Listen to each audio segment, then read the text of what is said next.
Rasulullah sallallahu alaihi wasallam kedatangan salah satu sahabat. Beliau matur keharibaan Rasulullah sallallahu alaihi wasallam, "Ya Rasulullah, mal ikhlas?" Apakah ikhlas itu wahai Rasulullah? Dijawab oleh Rasulullah, "Saya tidak tahu." Saya akan bertanya kepada malaikat Jibril.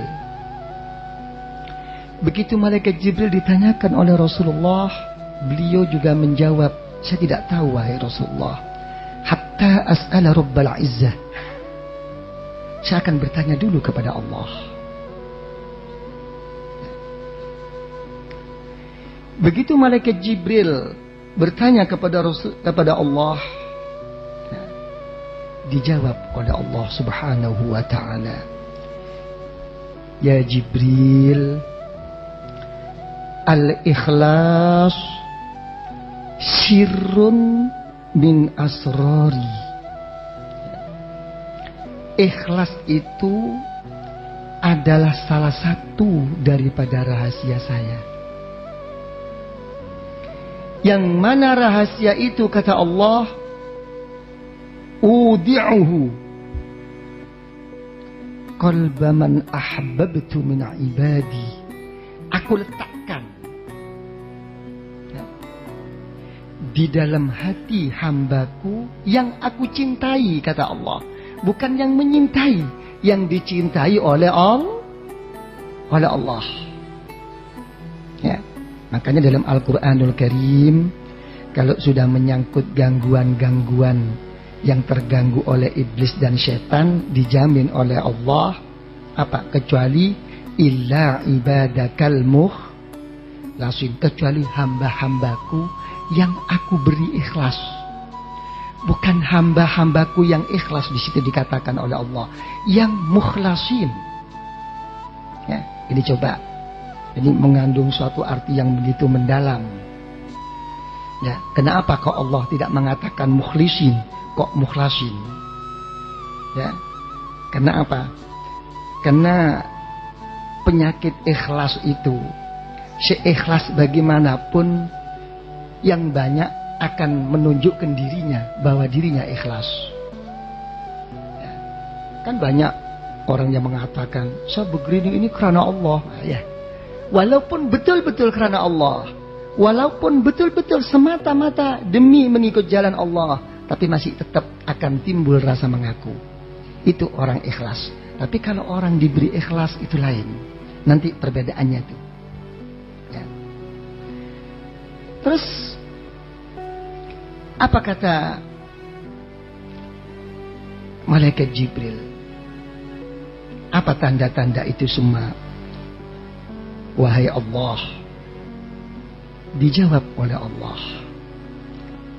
keadaan suatu ikhlas itu, ya, la yattali' alaihi malakun fayaktubah. Malaikat tidak akan mengetahui tentang keikhlasan seseorang. Malaikat tidak pernah akan bisa mencatat apapun yang ada di dalam hati seseorang. Ya, kalah dengan ilmunya wali. Ya. Yang dicatat oleh malaikat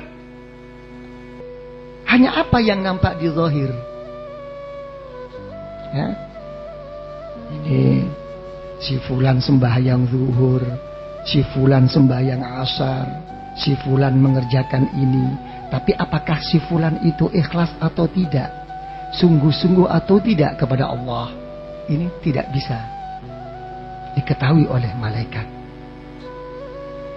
Ya, makanya kita menjadi anak Bani Adam ini apa? Sekali-sekali membuat bikin kejutan sama para malaikat hafadhah. Ya, harus membuat kejutan. Apa sekali tempo itu dalam satu hadis Rasulullah sallallahu alaihi wasallam alladzi rawahu Abu Ya'la, ya, Allah berfirman pada malaikat hafadzah, "Uktubu li 'abdi kadza wa kadza." Tulis mereka-mereka itu dalam mengerjakan ibadah ini, perjuangan ini itu. Mengingkari sahabat malaikat hafadzah. Tidak ada ma fi dzalika fi suhufina. Tidak ada wahai Allah di dalam catatan-catatanku ini, tidak ada. Dijawab oleh Allah, kan nggak tahu hatinya. Jadi ini posisi ikhlas. Dan posisi ikhlas pun apa firman Allah dalam hadis qudsi? Wala syaitanun fayufsidah. Setan pun tidak akan mengetahui tentang keikhlasan. Kok sanggup dia akan merusak dan mengganggunya? Tidak akan. Ya. Jadi dalam hal ini yang dijaminkan dalam Al-Quranul Karim, yang diselamatkan oleh Allah adalah hamba-hamba Allah yang diberi ikhlas oleh Allah. Ya, cukup kita untuk memancing ya mereka-mereka yang mengatakan bahwa mereka betul-betul berikhlas kepada Allah, bahwa mereka betul-betul demi bangsa dan negara misalnya.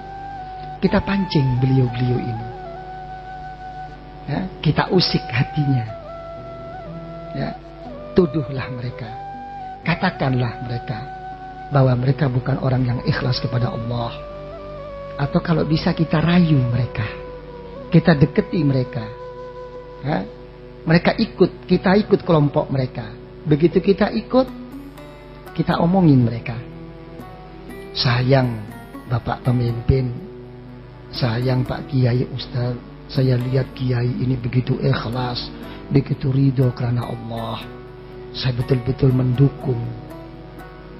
Tapi ada seseorang itu Kiai, pemimpin, yang tidak percaya dengan Kiai, yang tidak begitu terima dengan Kiai, dikatakan ini itu, bahwa Kiai kurang begitu ikhlas, kurang begitu demi bangsa dan negara. Bagaimana reaksinya? Marah apa tidak? Mempertahankan diri apa tidak? Hah? Membela diri apa enggak? Kalau masih ditunggangi oleh sifat-sifat begitu, perlu dipertanyakan keikhlasannya kepada Allah. Karena ini jaminan daripada Allah fil Quran wal hadis min Rasulillah sallallahu alaihi wa alihi wasallam. Sudah ya. Ikhlas.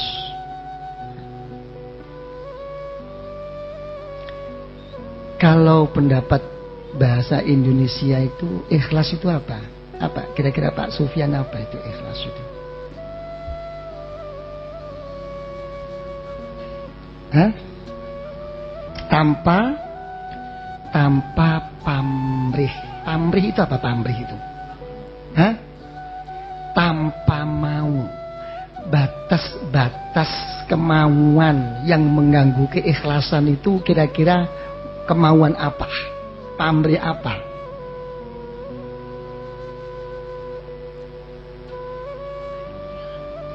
Hah? Pamrih duniawi. Dunia itu bahasa Arab apa bahasa Indonesia? Mari kita pelan-pelan. Ya karena ini sering orang yang salah mengartikan. Ya, dunia itu bahasa Arab apa bahasa Indonesia? Arab. Nah, ini jawaban mantan ketua LIPI yang kurang pas ini. Beliau menjawab Arab dan Indonesia. Kenapa beliau kok enggak menjawab Arab yang diindonesiakan? Ya harus teliti. Hah? Ya begitu kira-kira. Oh ya betul gimana? Kayak malaikat Jibril saja. Ya malaikat Jibril begitu sekonyong-konyong datang ke Rasulullah mempertanyakan Rasulullah. Begitu dijawab oleh Rasulullah, beliaunya ya betul, shadaqta, betul. Nah, sahabat bingung, ini siapaan sih lo nih? Ya, jadi apa? Kira-kira dunia itu apa? Kan?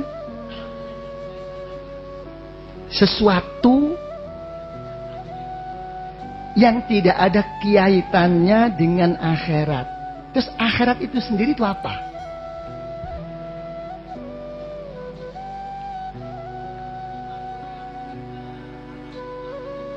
Sesuatu yang kita alami yang telah meninggal, itu yang dinamakan suasana akhirat, bukan akhiratnya.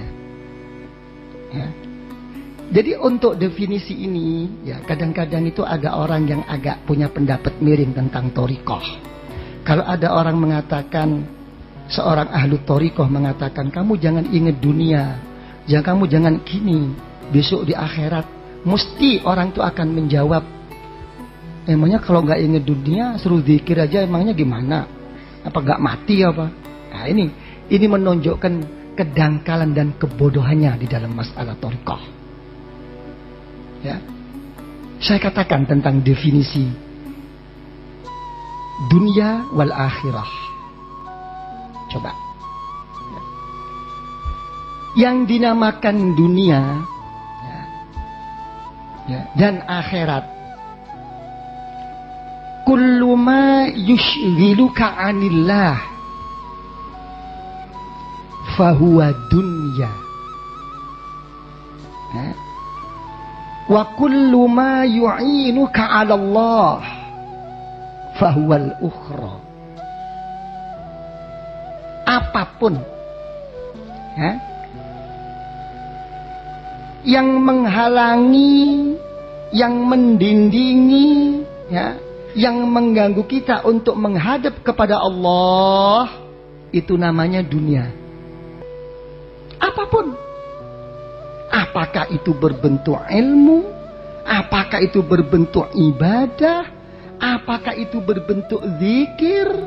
Kalau semua itu tidak bisa didudukkan pada kedudukan yang betul-betul, yang akan diterima dan diridhoi oleh Allah, fahuwa dunya.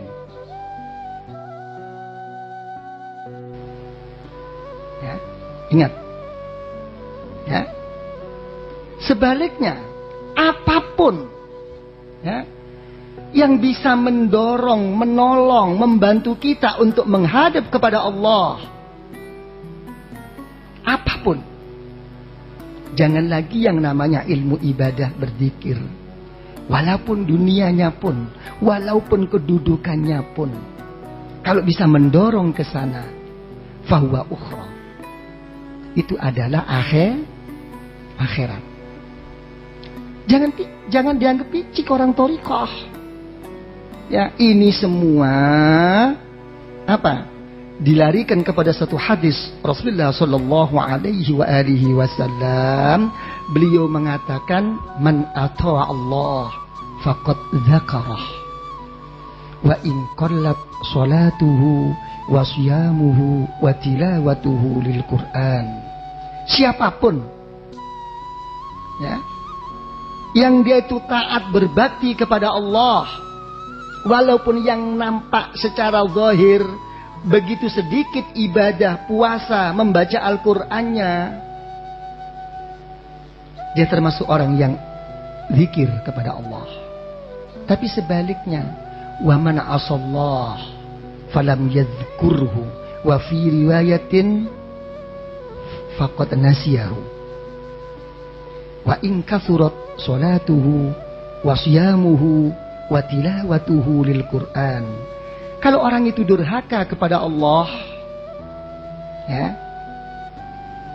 walaupun kenyataannya itu berbentuk banyak ibadah, puasa, membacanya Al-Qur'an kepada Allah, tapi di situ ada sisi durhaka, maka dia termasuk orang yang lupa tidak berzikir kepada Allah. Durhaka di sini ini dalam sudut mana? Kenyataannya dia beribadah kok. Kenyataannya dia berzikir. Kenyataannya dia itu mengaji, mengajar.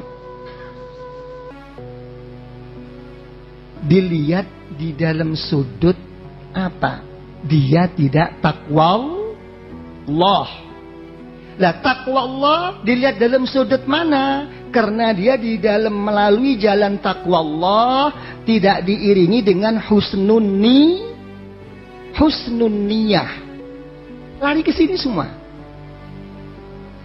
Ini yang difirmankan oleh Allah dalam Al-Quranul Karim. La yanalallaha luhumuha wala dima'uha walakin yanaluhu taqwa minkum. Pengorbananmu, darah dagingmu yang engkau korbankan tidak akan sampai kepada Allah illa bitaqwal at-taqwallah. Al-Imam Ibnu Abbas, mufassirul Quran, ya, salah satu sahabat Rasulullah Shallallahu Alaihi Wasallam mengartikan takwa itu apa? Husnun niyah. Ya, ini harus dijaga ini.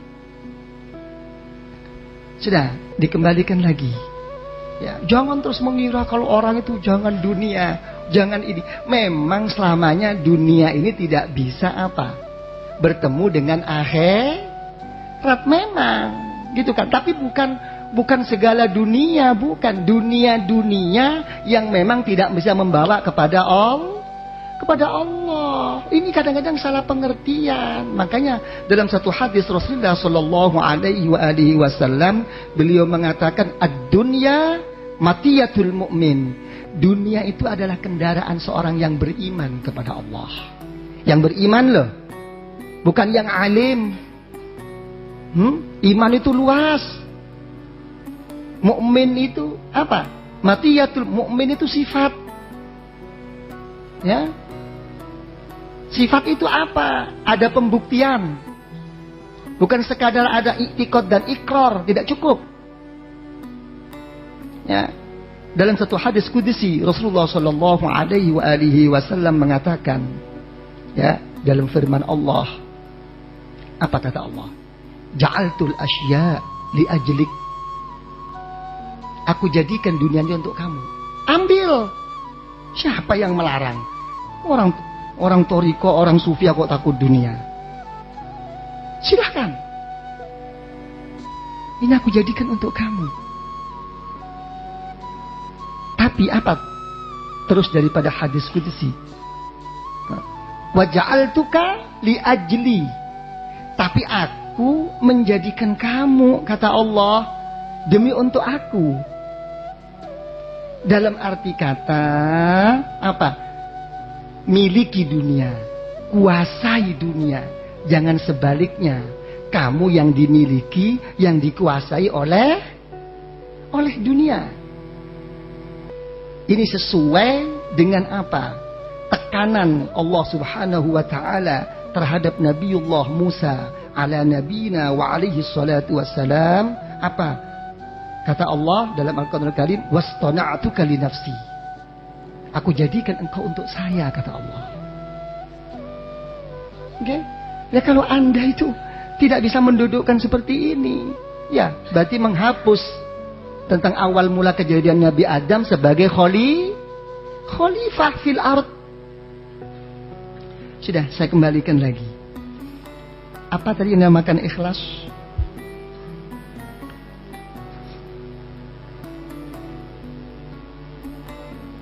Apa?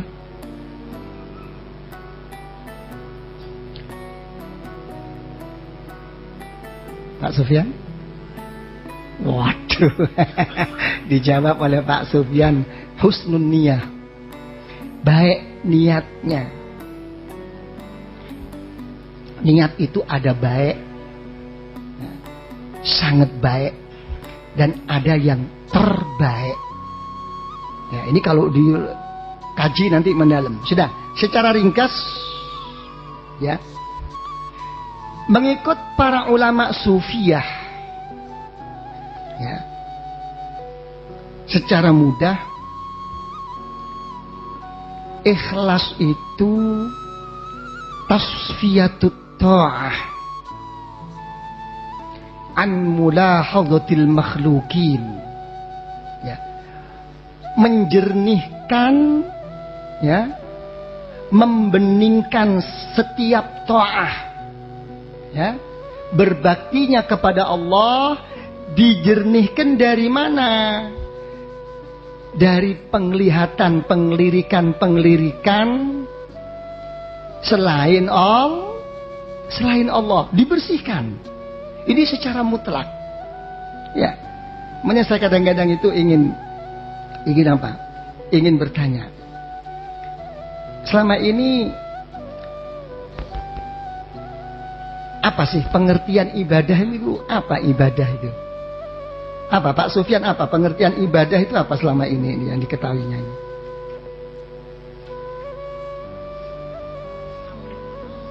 Mengabdi kepada karena apa? Karena apa? Jelas. Tapi yang mendorong mengabdinya? Ya? Karena kita hamba Allah. Sisi Allah yang mana yang kita ibadahi? Allah Ta'ala mempunyai Asma'ul Husna. Mempunyai 99 nama. Yang nama itu sangat berkenan dan berkesinambungan dan ada sangkut paut dengan kita. Ada kok orang ibadah kepada Allah juga ingin lancar rezekinya kok. Saya nggak ngomong salah bener loh. Cuma ini mendudukkan Allah yang mana?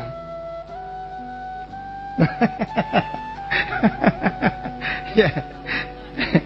Ya. Jadi kalau pendapat secara umum yang dinamakan ibadah itu begini. Fi'lul mukallaf, ya, ala khilafi nafsihi, ala khilafi hawa nafsihi, ta'ziman li rabbi. Ya. Yang dinamakan ibadah itu perbuatan, ya, orang mukallaf, baligh akil, ya. Yang mana di dalam perbuatan itu apa? Tidak mengikuti kemauan hawa nafsunya, hanya semata-mata untuk mengagungkan Allah. Jadi kira-kira sesuai nggak dengan apa? Dengan pengertian ikhlas tadi? Menjernihkan, membersihkan taatnya jauh daripada penglihatan, penglirikan selain Allah. Sudah, ya. Melihat dalam posisi ini, ya, ikhlas dengan kesungguhan itu tidak sama. Ya. Kenapa? Kalau ikhlas itu di dalam ibadah, di dalam berjuang harus bersih dari penglihatan seseorang. Tapi kalau kesungguhan itu menjaga di dalam ibadah dan perjuangannya untuk tunduk mengikuti kemauan hawa nafsu, walaupun benar. Itu bedanya. Ya. Paham kira-kira? Paham Pak Arifin? Paham kira-kira? Hah? Ya. Mau dicontohkan? Ya. Contoh. Ya. Ikhlas itu, ya, hanya untuk menghindari pengakuan, apalagi untuk pengkeranaan ke selain Allah. Ya kan ya? Satu. Ya. Tapi kalau kesungguhan itu, ya, melindungi, menjaga dirinya di dalam ibadah kepada Allah, jangan sampai tunduk kepada kemauannya hati, walaupun benar. Ya. Misalnya, saya ibadah kepada Allah karena ini, karena itu, karena ini, karena itu. Ini semua makhluk. Ya. Kesungguhan itu walaupun benar dan diizinkan oleh Allah, Dia tidak akan melihat itu semua, yang dilihat semata-mata Allah. Karena itu, ya, penyakit ikhlas itu masih mudah untuk menunjukkan dirinya ikhlas. Kadang-kadang merasa mempunyai keahlian, kemampuan, dan timbul bangga. Itu orang ikhlas. Tapi kalau orang itu bersungguh-sungguh karena Allah, tidak ada rasa begitu, itu tidak ada. Semuanya dikembalikan kepada Allah. Saya begini ini karena apa? Karena rahmat pertolongan Allah. Ini orang bersungguh-sungguh. Jadi secara ringkas, orang ikhlas itu masih sempat bekwar. Ya, masih sempat memaksakan dirinya kepada orang lain agar diakui bahwa dirinya itu ikhlas. Tapi awas,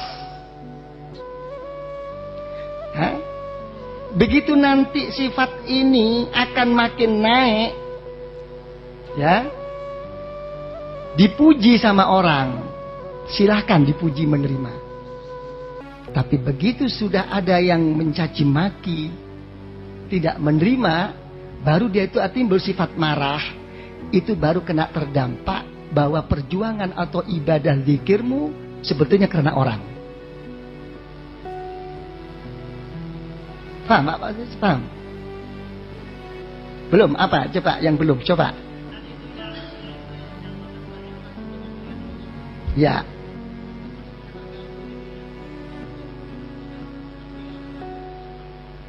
Ini ada satu pertanyaan. Tadi Kiai ngomong bahwa ikhlas itu pemberian dari Allah. Ya, kenapa kok sekarang ini kok bisa terganggu? Justru di sini ukurannya. Anda itu sebagai orang yang diberi ikhlas oleh Allah, apakah Anda sebagai orang yang mengaku-ngaku ikhlas? Itu ukurannya. Dan itu baru ketahuan bahwa kamu tuh betul ikhlas atau enggak. Ya. Sudah paham?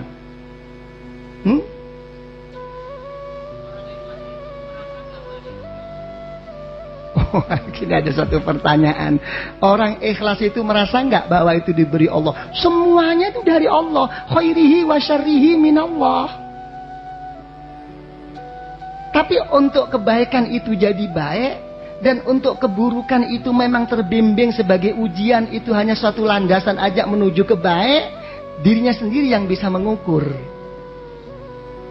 Jangan dipusatkan ke sana. Memang semuanya dari sana. Tapi kita yang tahu tanda-tanda itu sendiri.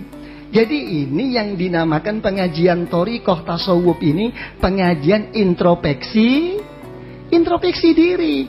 Kita nggak bisa menuduh. Cuman Anda yang bisa menjawab sendiri. Tapi Anda tidak akan bisa berbohong. Gerak hati, intubdu autuhfu yuhasib kumbihillah, akan dihisab kau kelak oleh Allah. Terserah.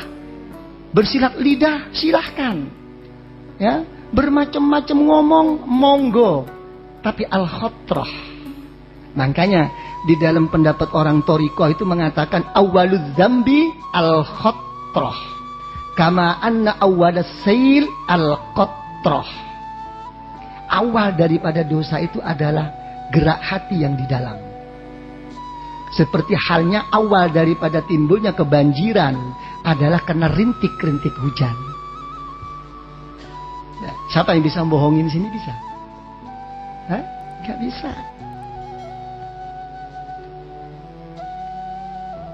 Sudah? Jadi, ya, antara ikhlas dan kesungguhan itu, ya, antara ikhlas dan kesungguhan itu saling membutuhkan. Ikhlas untuk menghilangkan riya, kesungguhan itu untuk menepis suatu rasa sombong dan yang disombongkan, yang dibanggakan tuh apanya? Ilmunya, kemampuannya, pengalamannya. Ini. Nah, di dalam mengatasi sifat sombong ini ya begitu susah dan beratnya sampai Rasulullah Shallallahu Alaihi Wasallam bersabda, "Laulam tuznibu la khasyitu ma huwa akbaru min dzalik." Andai kata orang-orang itu tidak berbuat dosa, kata Rasulullah, coba dosa yang dibuat tantangan dan dibuat satu penawaran yang ditawarkan oleh Rasulullah. Andai kata kamu tidak berbuat dosa, kata Rasulullah, ada sesuatu yang saya takutkan daripada dosa itu sendiri. Apa? Al-ujub, rasa sombong dan bangga. Jadi untuk menghilangkan suatu kesombongan, kebanggaan itu sendiri, itu apa? Harus ada kesungguhan. Masuknya kesungguhan itu bagaimana? Lewat mana? Lewat hakikat. Ya, memang. Ya, dalam satu firman Allah Ta'ala berfirman, "Udkhulul jannata bima kuntum ta'malun." Masuklah kamu surga. Melalui apa wahai Allah? Bima kuntum ta'malun. Dengan amal-amal ibadah yang telah kamu lakukan. Ya. Masih melihat bahwa dirinya mempunyai ibadah, mempunyai kemampuan. Dengan kemampuan akan masuk itu kelas yang harus kita lalui dalam makom ikhlas. Tapi begitu kita untuk menjadi hamba Allah yang sungguh, hanya semata-mata menjadi hamba Allah, lihat dalam satu hadisun sahih, Rasulullah Shallallahu Alaihi Wasallam bersabda, "La yadkhula ahadukumul jannata bi'amal." Siapapun tidak akan masuk surga dengan amal ibadah, zikir, perjuangannya, kata Rasulullah. Qalu wala anta ya Rasulullah. Apakah engkau juga begitu wahai Rasulullah? Wala ana, walaupun saya. Terus kalau anda itu masuk surga itu bagaimana wahai Rasulullah? Dijawab oleh Rasulullah, illa ayatawammadani Allahu birahmati. Karena saya sendiri itu berkat rahmat pertolongan Allah kalau saya masuk surga. Lah ibadah kamu? Apa artinya ibadah saya? Apa artinya zikir perjuangan saya kalau hakikatnya tidak dapat rahmat dari Allah? Apakah bisa sembahyang? Apakah bisa mengerjakan apapun kalau gak dapat rahmatnya Allah? Terserah. Anda mau kemana sekarang? Mau surga? Apa mau yang punya surga? Monggo, dua-duanya bener kok. Cuman kelas. Anda mau kelas 1 apa kelas 2? Hah? Terserah. Hah? Mau ketemu Allah apa mau ketemu bidadari? Nggih. Ini ayo. Kira-kira bidadari itu enak enggak sih? Hah? Enak enggak? Enak. Hah? Enak. Hah? Coba ini. Ini jawaban dari Pak Sufyan Sauri. Saya tanyakan, enakkah bidadari itu? Dijawab belum pernah katanya. Hah? Terus selama ini mendengar berita dari Allah, mendengar berita dari Rasulullah tentang keadaan surga itu bagaimana? Oh, hanya cerita. Oh, secara manusianya, secara iktikad yang saya tanyakan iktikad, kira-kira enak enggak? Oh, enak katanya. Hah? Ya enak mana sekarang? Ketemu kekasih dengan makanan kekasih. Atau kalau bisa makan kekasih sekali lah. Hah? Enak mana? Hah? Enak ketemu kekasih. Jadi terserah Anda. Anda yang mendorong itu kemana sekarang? Apakah karena takut neraka? Apa ingin surga? Apa Anda itu karena Allah? Kalau dapat Allah, tentu akan mendapat surga. Kalau orang itu mendapat surga, belum tentu mendapatkan Allah. Silahkan. Makanya sering ini saya lontarkan untuk menunjukkan ya, untuk menunjukkan apa? Bahwa kelak di sisi Allah itu ada satu tingkatan-tingkatan agar tidak menafikan apa tasawuf itu, apa thariqah, apa hakikah. Mari kita kaji secara akal. Coba. Terus ini kemana nih kalau begitu? Mau surga apa mau yang punya surga? Hah? Yang punya Nah, ini yang difirmankan Allah, wa anna ila rabbikal muntaha. Ya, kan sering saya katakan. Kadang-kadang banyak orang umum ini punya pengertian ya, bahwa di surga itu enak aja. Ya kan gitu Pak Sufyan ya? Ya Pak Wido gitu. Enak, apa enaknya? Bidadari satu truk. ya pokoknya gerak gini hati, nasi goreng datang. Ya gini pun dapat, itu semua mendapatkannya. Jadi diukur dengan ukuran hawa nafsu. Tidak diukur dengan kecintaan dan kerinduan kepada Allah. Nangis. Besok kalau di surga itu nangis. Ya. Begitu sudah masuk surga enak. Ya, sudah waktu itu lupa diri. Ya, karena dari apa? Lepas dari ancaman siksa akhirat. Ya gitu. Begitu sudah lama-lama ingat firman Allah. Wujuhui yauma idzin nadhirah ila rabbiha nadhirah. Ya Allah. Ya, Engkau telah mengatakan dalam Al-Qur'anul Karim bahwa semua muka orang ahli surga itu akan bercahaya dan akan melihatmu, wahai Allah. Mana janjimu, mana? Ya. Begitu nampak Allah, semua kenikmatan surga akan hilang.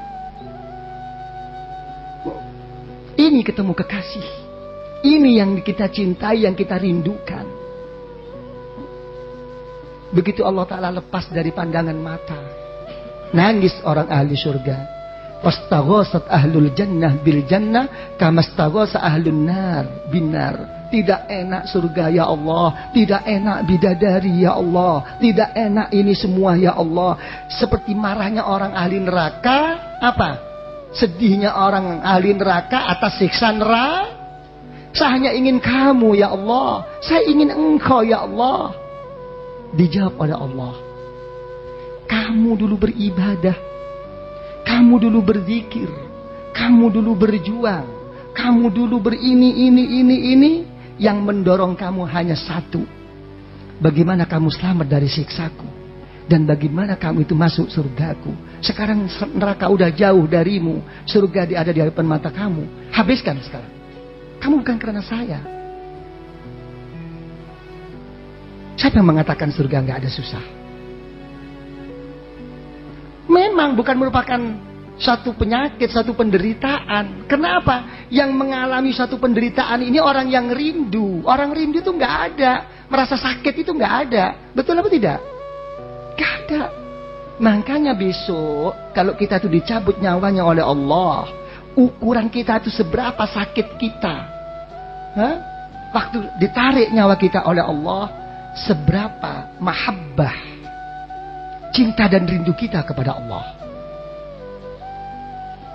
Kalau sampai pada saat kita mau meninggal dikembalikan cinta dan rindu ini di dalam hati kita, akan begitu indah meninggal itu sendiri. Kenapa keindahan itu sendiri? Kenapa? Kok ini mesti terjadi? Kenapa?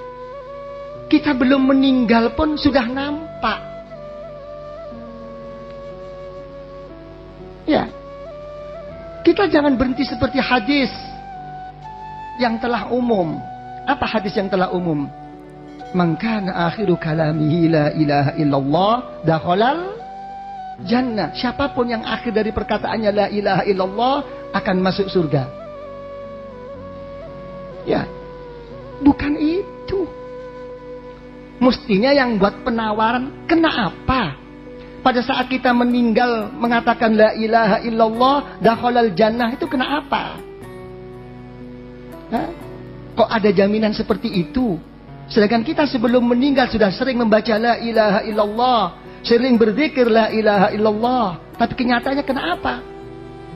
Kok kita tidak terselamatkan dari segala macam ujian ini? Lebih-lebih dalam ujian hawa nafsu. Kenapa? Kok pada saat meninggal kok ada jaminan? Kita kembalikan kepada diri kita. Apa kita selama ini berzikir kepada Allah? Apa hanya membaca zikir? Ya, tapi itu peringkat umum. Tapi kalau orang itu sudah duduk pada satu tingkatan yang khusus, seperti yang dialami oleh Rasulullah Sallallahu Alaihi Wasallam, apa beliau katakan pada saat meninggal? Allahumma ar-rafiqul a'la. Ya Allah, saya ingin bertemu berkumpul dengan kawan-kawanku ya Allah, yang mulia-mulia, yang agung-agung di sisimu ya Allah. Lain, konsepnya lain. Begitu Rasulullah berdoa seperti itu, apa kata Sayyidatuna Aisyah radhiyallahu anha? Idzan la yakhtarna. Kalau begitu Rasulullah sudah tidak memilih kita lagi, dan tentu akan dipanggil oleh Allah. Tapi yang dikatakan Rasulullah bukan la ilaha illallah, Allahumma ar-rafiqul a'la. Kenapa kok enggak la ilaha illallah? Ini ada satu dua pengertian tentang la ilaha illallah sudah dijawab oleh Rasulullah. Allah sudah cukup. Apa kalau sudah di Allah itu berhenti? Enggak. Tapi ada satu penghubung. Ya, untuk sampai kepada Allah dan untuk bisa mau ketemu dengan Allah, beliau ingat ar-rafiqul a'la. Ya, kawan-kawan beliau minal anbiya wal mursalin wal malaikatil muqarrabin, begitu nampak di mata beliau. Ini sekilas saya menceritakan tentang kedudukan kelak di sisi Allah itu tidak. Jangan dianggap hukum-hukum apa adanya, jangan. Ya, terserah. Kita mau jadi orang apa mau jadi orang-orangan? Hah? Hah? Mau jadi orang apa orang-orangan? Hah? Mau jadi kalau udah mau jadi orang, ingin dijadikan orang apa enggak?